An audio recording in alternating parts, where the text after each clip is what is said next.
3, por gentileza. Aleluia.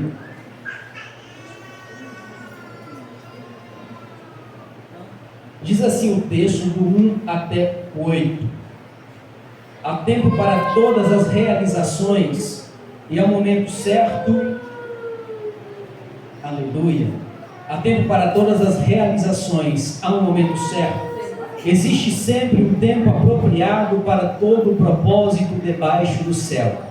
Há tempo de nascer e a época de morrer, tempo de plantar e tempo de arrancar o que se plantou, tempo de matar e tempo de curar, tempo de derrubar e tempo de edificar, tempo de chorar e tempo de rir, tempo de lamentar e tempo de dançar, tempo de atirar pedras e tempo de guardar pedras, ficou bom, hein?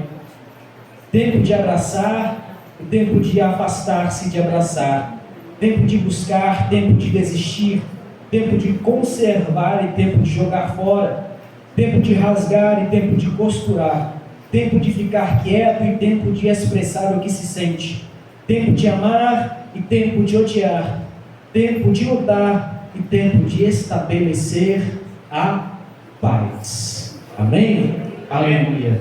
Vamos orar ao Senhor por um momento apenas, pedindo a Ele que fale aos nossos corações.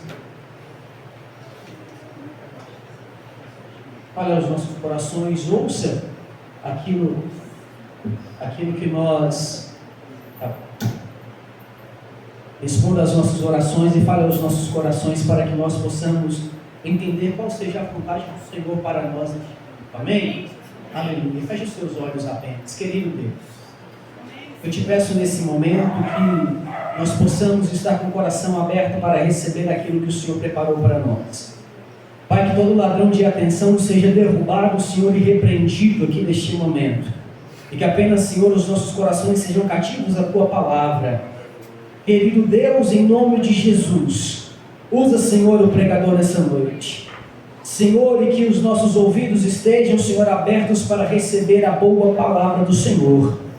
Que não saiamos daqui jamais, Senhor, sem entender aquilo que o Senhor tem para nós. Em nome de Jesus, nos alimente nesta noite. Amém e amém. Se assente dando glória a Deus. Aleluia. Eu sei que você, a maioria de nós aqui, já lemos e relemos e ouvimos diversas vezes o texto que nós acabamos de ler. O escritor deste texto, para quem não sabe, é Salomão, filho do grande rei Davi, o maior rei que Israel já teve até hoje. Salomão, ele entendeu com o tempo em que viveu que há um tempo para todas as coisas, há um propósito estabelecido para todas as coisas. Ele não declara nos versículos que lemos que o propósito foi estabelecido por Deus. Ele declara apenas que há um propósito e há um tempo determinado para todas as coisas. E ele não diz quais são, ele não diz todas as coisas e quais são essas coisas, ele lista algumas coisas principais. Tempo de nascer, tempo de morrer, tempo de abraçar, tempo de afastar de abraçar, tempo de dançar, tempo de chorar. Ele lista algumas das coisas essenciais da vida humana. Ele entende que para o ser humano conseguir realizar, ele precisa de tempo. Para que o ser humano se situe, para que o ser humano ele consiga delimitar a sua vida, ele precisa também entender o tempo. Inclusive Moisés, quando escreve o Salmo 90, ele diz ao Senhor assim: ensina-nos a contar os nossos dias, para que alcancemos coração sábio. E Salomão, que tinha um coração sábio, ele conseguiu contar os seus dias. Ele entendeu, há um tempo determinado para todas as coisas. E ele, sabendo disso, ele escreveu o que nós temos aqui. Um dos livros mais poéticos e mais belos que tem na Bíblia, Eclesiastes. E se nós nos debruçarmos sobre este livro, sobre o escrito deste livro, é capaz de nós chorarmos, porque vamos ver a fragilidade da vida humana, vamos ver a limitação da vida humana. E a humanidade, ela passou por períodos em que foi o tempo que permitiu a sua evolução. A humanidade, ela também evoluiu. Hoje, não é necessário que eu grite muito alto para que você me ouça, porque hoje nós possuímos amplificadores de voz. Tem um microfone que capta a minha voz, manda lá na mesa, lá no fundo, e distribui pelas caixas. Claro que o homem não foi criado, e a partir do momento em que foi criado, já conseguiu usufruir de toda a sua inteligência, de tudo aquilo que estava ao seu redor. Para que chegar a essa tecnologia, levou tempo. A Revolução Agrícola, por exemplo, ela data de 11 mil anos atrás. Eu não acredito muito nisso. Eu acredito que a Terra tenha aproximadamente 7 a 8 mil anos, biblicamente falando.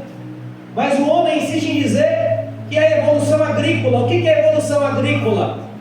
É o homem ter na sua mente: eu vou plantar para mim comer. Ele não precisa apenas viver esperando, como o boi espera a chuva vir para crescer a grama, ou o leão espera a presa vir para comer. Não, ele entende que se ele plantar e se ele criar os animais para proveito próprio, ele terá. A evolução agrícola, entre 11 e 4 mil anos antes da Era Comum é antes de Cristo, ou seja, aproximadamente 6 mil anos atrás. As primeiras cidades, historicamente, datam da Mesopotâmia, há 4 mil anos atrás, ou melhor, 4 mil anos antes da Era Comum, há 6 mil anos atrás. Para quem não sabe o que é uma cidade é um aglomerado de famílias se ajudando. É um aglomerado de pessoas que possuem o seu território determinado, que saem para trabalhar umas pelas e para as outras. E antigamente não era assim que acontecia. Nós temos a família de Abraão, por exemplo, que eram por tribos, e depois virou um país das 12 tribos. Mas antes de ser um país dividido em cidade, Abraão vivia com seus filhos ao redor de sua tenda. Era uma família apenas, era apenas uma. O filho se casava, saía de casa, ele fazia a tenda do lado de fora da tenda do pai dele. Ele tinha seus filhos que cresciam, tinham suas esposas que faziam a tenda um pouco mais distante, e assim ia crescendo e virava um clã. Mas aí veio as cidades, 6 mil anos atrás. A evolução continua, o ser humano continua a evoluir. E aproximadamente 5.200 anos atrás, 3.200 anos antes da Era Comum, surgiu a escrita. Aquilo que nos possibilita a ler, comunicar sem precisar falar. Surgiu no Egito, no Antigo Egito. A roda é uma das maiores evoluções da humanidade. Isso que você vê neste púlpito aqui, isso que você vê nos carros lá fora, isso que você vê acoplado na parte de baixo de qualquer coisa que nós queremos levar com facilidade, a roda, uma das maiores evoluções humanas, aproximadamente 5.500 anos atrás.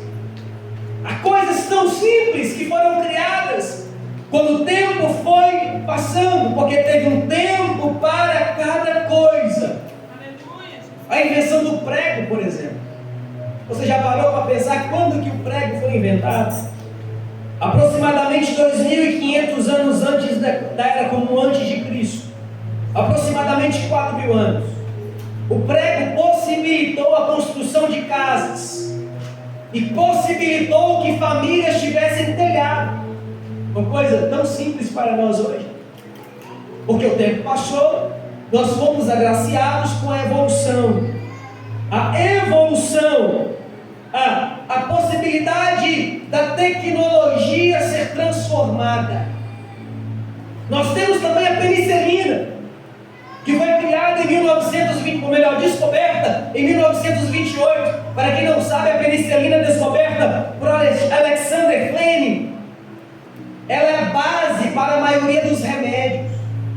As pessoas podiam morrer de uma infecção que hoje você vai no posto, toma uma vacina e está bem. Alguém poderia ser infectado ou poderia contrair tétano pelos pregos inventados e morrer. Mas vem a penicilina. O homem evoluiu. Hoje nós temos a internet. Eu não sei se está sendo transmitido ou só gravado. Se estiver sendo transmitido, as pessoas conseguem ver, ouvir isso aqui. Porque o homem descobriu que podia mais. Ele teve tempo. Porém, nenhum dos homens que inventaram essas coisas, exceto a internet, estão vivos para ver o que deu. Porque o tempo deles, nós não sabemos quem inventou a roda. Sabemos que foi inventada, porque está aí.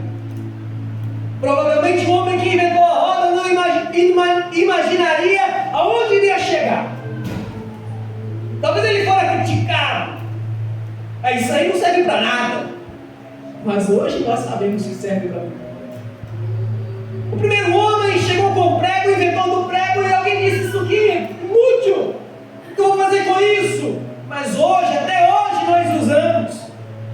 Mas ele passou, ele não viu aonde chegou a sua invenção. E Salomão discorre sobre isso. Salomão, ele vai escrever Eclesiastes e ele começa a lamentar: que proveito tem o homem do seu trabalho? Versículo 9. Que proveito o trabalhador tira de sua fadiga diária. Ele começa a lamentar, porque ele percebe que o tempo passa para todos, e todos irão experimentar a morte. Ele escreveu aproximadamente 3.000 provérbios. Ele olha para os seus provérbios e diz: do que me adianta agora que eu estou velho? Salomão, ele foi o homem que encontrou uma mulher, casou com ela. Depois ele encontrou outra, casou com ela também. Depois ele encontrou uma terceira, casou com ela também. Depois ele encontrou mais 100, casou com as 100. Depois mais 700, casou com as 700. Depois arrumou mais 300 concubinas. Teve 1.000 mulheres e no final ele disse assim: não adianta nada, não tem felicidade nisso, não tem prazer nisso. Salomão, ele foi um dos homens mais ricos, e a glória de Salomão até Jesus fala dela. Jesus fala: nem Salomão em toda a sua glória se vestiu como os lírios do campo. Ele está dizendo: Salomão foi muito glorioso. Salomão construiu palácios. Salomão construiu o templo mais belo que já teve em Jerusalém. Salomão construiu palácios para as princesas. Ele se casou com princesa do Egito, da Mesopotâmia, da Síria. Ele teve tudo que qualquer um de nós aqui gostaria de ter, experimentar, perceber e entender. Mas ele diz: é inútil. Ele começa o livro dizendo: vaidade de vaidade, diz o pregador, tudo é vaidade. Depois de viver uma vida dissoluta, experimentando de todo tipo de pecado, experimentando, ele disse assim: eu procurei no vinho e não encontrei alegria. Ele disse: tome cuidado com o vinho. Eu procurei nas mulheres, mas não encontrei alegria. Tome cuidado com as mulheres. Eu procurei nas riquezas e eu procurei no conhecimento. E eu descobri que é muita leitura, muito conhecimento, é canseira, é enfado e é inútil. Ele, durante a sua vida, tentou experimentar de tudo, para chegar no final da vida dele e ele dizer: eu não encontrei o que eu procurava. E olha que eu tive a oportunidade de encontrar tudo debaixo do céu. Ele teve a oportunidade de perceber aquilo que até o momento dele, daquela época, ninguém tinha percebido. Ele olhou para o mar, ele viu os rios, ele disse: os rios eles correm para o mar, mas o mar não enche.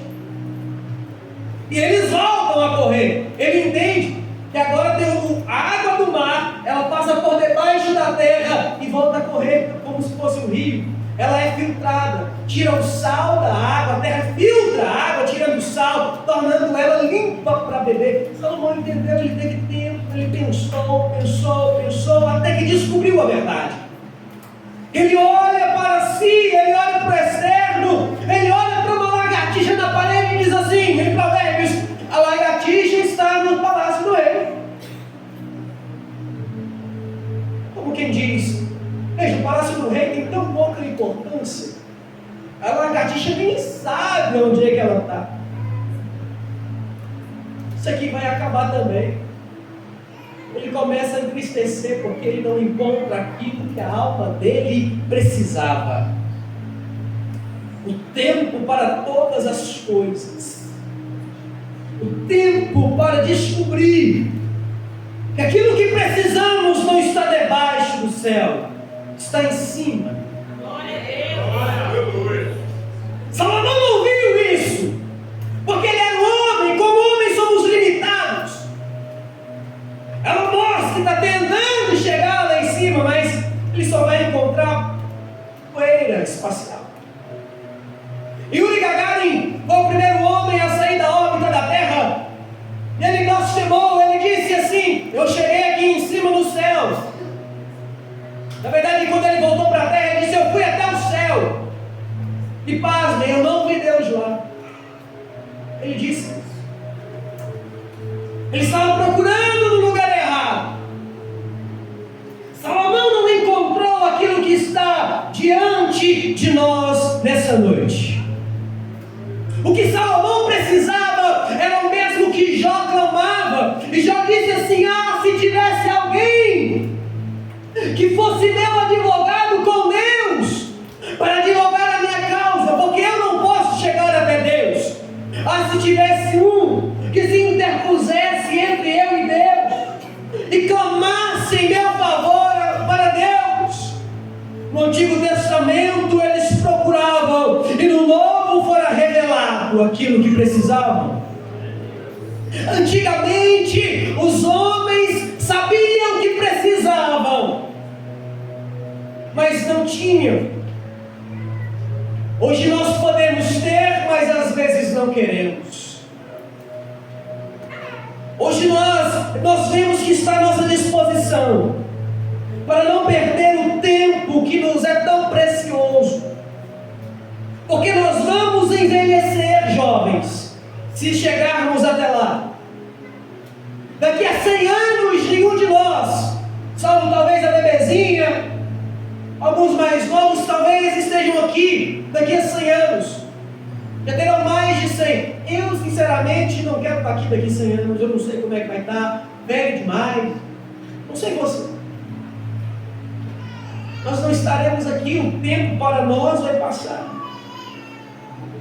O tempo para nós já está passando. Se você olhar para trás, você se lembrará da sua infância. Se você olhar para trás, você se lembrará do dia da sua formatura. Se você olhar para trás, se lembrará de quando jogava bola na rua, de quando fazia estilingue para brincar. E hoje você chega em casa, abre a caixa do correio, tem conta de água, de luz, boleto. Por quê? Porque o tempo passou para você. E eu tenho uma péssima notícia: o tempo continua passando para você e ele não tem piedade. O que você vai fazer durante esse tempo é o que importa. O que você vai fazer durante a sua vida é o que importa. O que você vai fazer para descobrir a finalidade do seu viver, é o que importa. Porque o tempo continua tic-taqueando. Se você olhar para o relógio, aquele ponteiro não vai parar, exceto se descarregar a bateria. Mas aí é só trocar, colocar outra e ele continua, porque o tempo não para, e você está cansado de saber disso. E de todas as belas evoluções humanas, de todas as belas conquistas humanas, a maior conquista para o ser humano não foi do ser humano, foi de Deus. O ser humano muitas vezes não sempre, está procurando proveito próprio.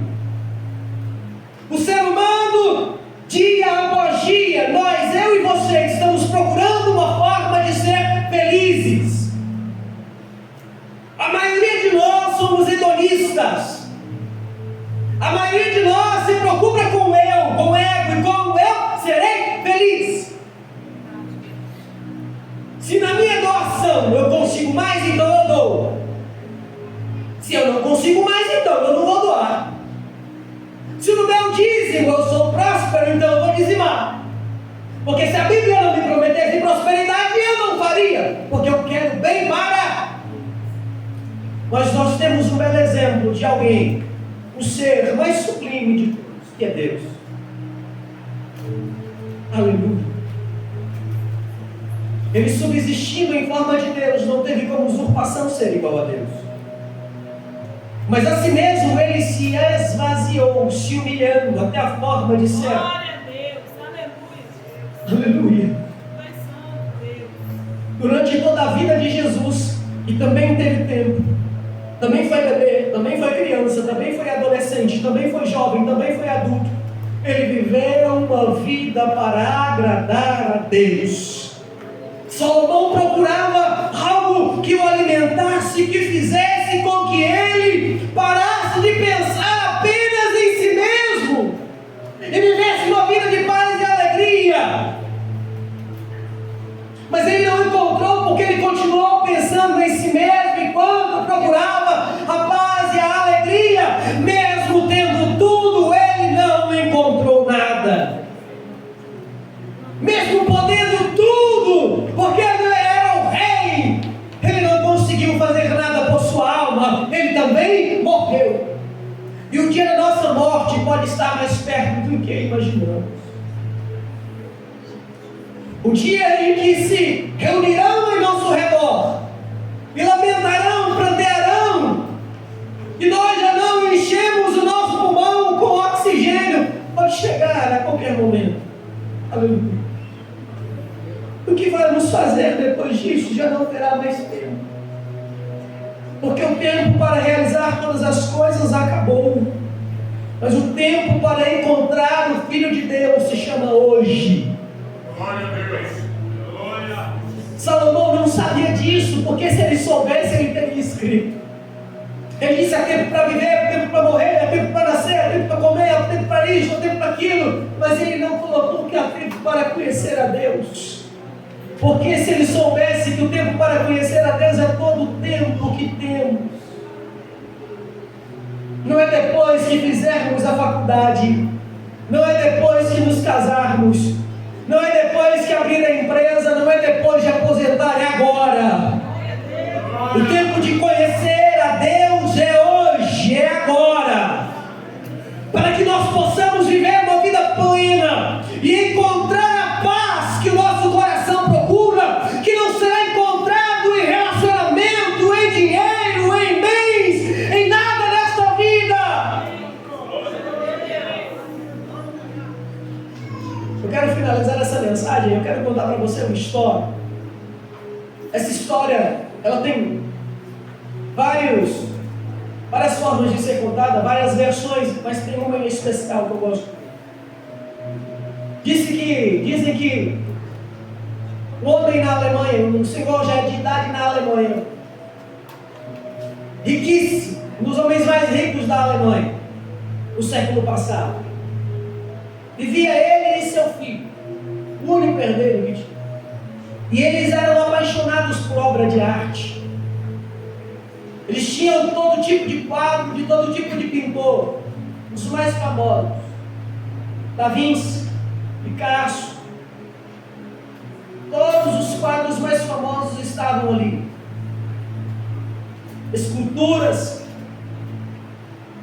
Em um determinado tempo, estourou a Segunda Grande Guerra, ou a Segunda Guerra Mundial.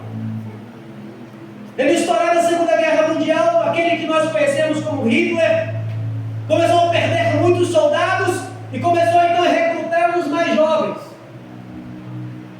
E aquele jovem adolescente, filho daquele homem, filho único, ele também foi recrutado. O homem era rico, mas não teve influência. O filho foi para a guerra. Ele ficou sozinho em casa. E quando o filho estava na guerra, em determinado momento, na trincheira, ele com seus amigos soldados, com ele também jovens, como ele era, se viram encurralados. Iriam todos morrer. Mas aquele menino, aquele jovem, ele disse assim: olha, vou fazer o seguinte, se a gente ficar aqui, todos nós vamos morrer. Então eu vou sair correndo nessa direção, chamando a atenção deles, enquanto vocês aproveitam para fugir. Relutantes, eles decidiram que assim fariam. O jovem saiu correndo e chamando a atenção e atirando, enquanto os outros fugiram, escaparam. Obviamente o jovem daquele homem, o filho daquele homem rico, morreu. Mas deixou uma foto com um dos seus colegas, uma foto que ele havia tirado quando entrou no exército, quando se alistou. A guerra acabou e um daqueles jovens que ficaram com a fotografia 3x4 chegou na Alemanha totalmente destruída, encontrou um pintor lá, não qualquer, mas talentoso, falou assim: pinta um quadro, um tamanho gigante para mim, dessa fotografia. O pintor foi lá e pintou, assinou embaixo, embalou o quadro, o moço pagou ele e foi para a casa do homem rico e bateu. O homem rico atendeu e ele disse: olha, eu sei que o senhor não me conhece, o senhor nunca me viu, mas eu conheço o senhor. Eu estive na linha de frente com o seu filho, eu lutei com o seu filho e eu só estou aqui agora conversando com o senhor porque o seu filho deu a vida no meu lugar. E eu trouxe esse presente para o senhor. Ele desembalou e o homem viu a foto de seu filho em tamanho gigante e começou a chorar. Ele foi lá e arrancou o quadro mais importante que ele tinha e pendurou o quadro de seu filho na parede da sala. E todos os dias ele se assentava na frente daquele quadro e ficava ali admirando o seu filho com saudade e com lágrimas. O tempo passou para aquele homem, como o tempo sempre passa para todos. E o homem já velho e com muita saudade no coração também morreu. Antes de morrer, ele colocou o nome do quadro. O nome do quadro é O Filho. Depois da morte daquele homem, eles foram abrir o testamento. No testamento estava determinado que as obras de arte seriam leiloadas e o dinheiro arrecadado serviria para a reconstrução da Alemanha. Então eles reuniram o pessoal e veio gente milionária em todo lugar do mundo a fim de comprar as obras de arte. E o leiloeiro então começou: nós vamos iniciar com este quadro. Aí veio uma moça trazendo um quadro, trazendo a foto em tamanho gigante. Ninguém reconheceu aquele quadro. E o leiloeiro disse assim: vamos começar com este quadro aqui que se chama O Filho. Quem dá $100? Ninguém reagiu. 50, 20, 10, vamos de novo, $100, 50, e alguém no meio da multidão disse: ninguém quer esse quadro, nós viemos aqui pelos quadros famosos. O homem disse assim: mas eu preciso leiloar. Quem dá 10? E alguém lá no fundo disse: eu dou $10. E era o mordomo daquele homem rico. Ele veio à frente, pegou o quadro, se sentou no seu lugar, e o leiloeiro bateu o martelo. Eu declaro encerrado o leilão. Eles se assustaram. Como assim? Você vendeu um quadro por $10? Aquele quadro que ninguém sabe quem é, ninguém conhece. sabe quem é o pintor, essa assinatura ninguém sabe de quem é. Como assim? Nós queremos os quadros caros. Você encerra. Ele diz, eu tive que encerrar porque no testamento estava dizendo, tinha uma cláusula oculta que eu não poderia revelar, que dizia que o leilão seria encerrado na venda do primeiro quadro, porque o homem, o dono deles disse assim, quem levar o filho, leva tudo. Aleluia. Glória a Deus. Quem levar o filho, leva tudo. Aleluia, Jesus. Glória a Deus. Aleluia. Aleluia. Você está talvez perdendo tempo com as coisas deste mundo que você julga ser valiosas, mas não são. Glória a Deus. Você está perdendo tempo com aquelas obras de arte que Satanás tem pintado por aí nas redes sociais. Você está perdendo tempo com isso. Enquanto te é oferecido um reino, enquanto te é oferecido uma glória, enquanto te é oferecido uma coroa, um novo nome, sendo algo que realmente tem valor, você está perdendo tempo. Eu aqui não estou te oferecendo o filho pintado no quadro, mas o filho pregado na cruz. Eu quero saber de você hoje, você vai sair com o filho pregado na cruz? Aleluia! Ele estava lá sangrando em teu favor. Ele estava lá padecendo em teu favor. Para que você tivesse vida, Ele morreu por você. Não é para você continuar a perder tempo com as coisas desta terra. Não é para você continuar iludido com as coisas desta vida. Porque o tempo está passando para você. O tempo está passando para você e talvez você esteja juntando tesouros nesta terra, mas e se hoje pedirem a sua alma, para quem será? Aleluia. Foi lido na palavra inicial, Eclesiastes capítulo 12. Aleluia.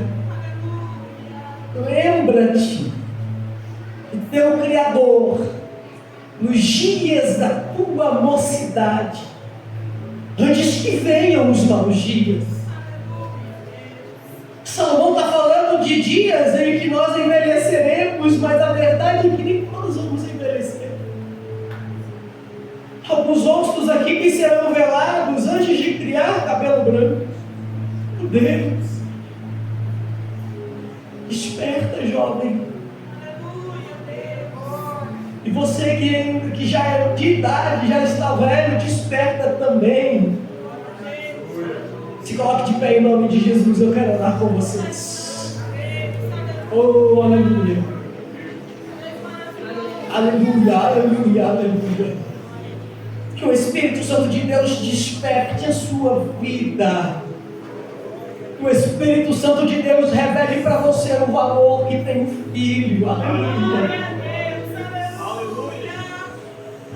Que Deus mostre para você a grandiosidade daquilo que Ele tem preparado. Antes que chegue para você os maus dias, antes que você, jovem, se veja em um relacionamento abusivo e você culpe a Deus por isso, antes que você se veja com uma doença e se culpe a Deus por isso, lembra-te do teu Criador, viva para Ele de verdade. Não venha para cá, obrigado, não. Venha para cá porque Ele te ama. Morrido na cruz por ti, aleluia. Antes que os maus dias te encontrem, antes que você se veja velando pessoas que você ama, antes que as lágrimas comecem a rolar e não tenha ninguém para te consolar, lembra-te do teu Criador. Antes que venham os maus dias, a Bíblia não está dizendo que você será livre dos maus dias, mas ela está dizendo virá os maus dias, mas você terá consolo, você terá força, você terá o Filho dentro de você, você terá Deus na sua vida. Eu quero fazer o apelo. Posso fazer? Aleluia. Você que deseja sair com o Filho no seu coração aqui nessa noite, sai do seu lugar e vem aqui à frente. Aleluia.